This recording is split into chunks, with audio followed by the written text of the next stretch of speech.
Hi, I'm recording my module for Who Do I Want to Become as a Teacher assignment. So I'll just get started. When I think about who do I want to become as a teacher, I always go back to my past experiences as a student.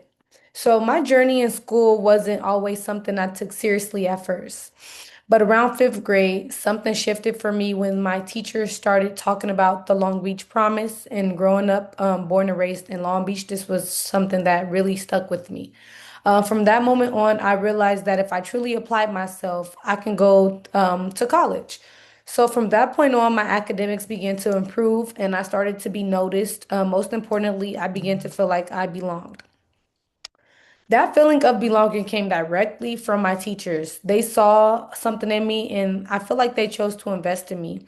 As a little black girl, that mattered deeply. I had teachers who had gave me chances, who didn't give up on me. Even when I needed extra help or I had to stay after school for tutoring, they were patient, supportive, and they were real with me. They built relationships with me, and because of that, I was willing to push myself even harder. When I think about what made those teachers good, it wasn't just their instruction, it was how they made me feel. They didn't just talk at me or hand me packets and expect me to figure it out. They engaged with me, they noticed my curiosity, and they encouraged it. They made learning feel like something I was a part of and not something being done to me. On the other hand, the teachers who were less effective were the ones who lacked connection and consistency. Some would heavily rely on packets or lecture without truly checking for understanding.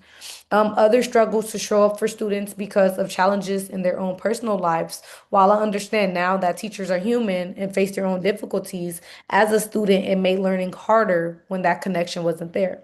So looking back, I also recognized how larger factors like money, power, and access shaped my experiences. I grew up in an environment where resources were limited. I remember teachers were expressing frustration about not having updated books, and at the time, I didn't fully understand why, but now I do. I also remember how financial struggles impacted me socially and academically. Not having money for snacks, fundraisers, or book fairs sometimes made it hard for me to feel included.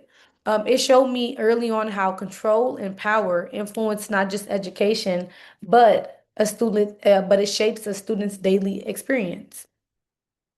With that being said, I learned that while I couldn't control my circumstances, I can control my effort. I worked hard mentally and physically to become the best student that I could be. The resilience is something I carry with me today. So, who do I want to become as a teacher?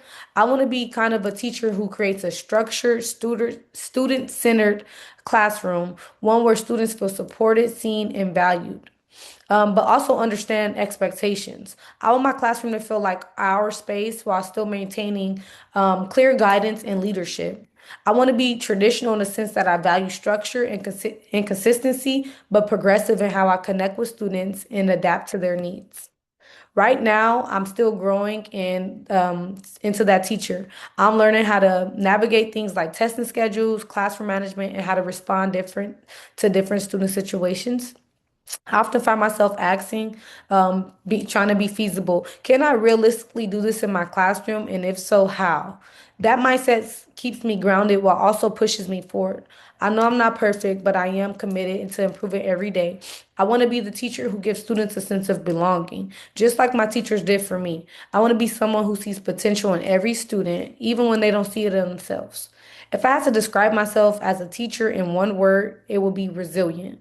Because no matter the challenges, I will continue to grow, adapt, and show up for my students, just like teachers who once showed up for me. So that's who I want to be as a teacher and who I want to continue to be as I move forward in my teaching career. Thank you for listening.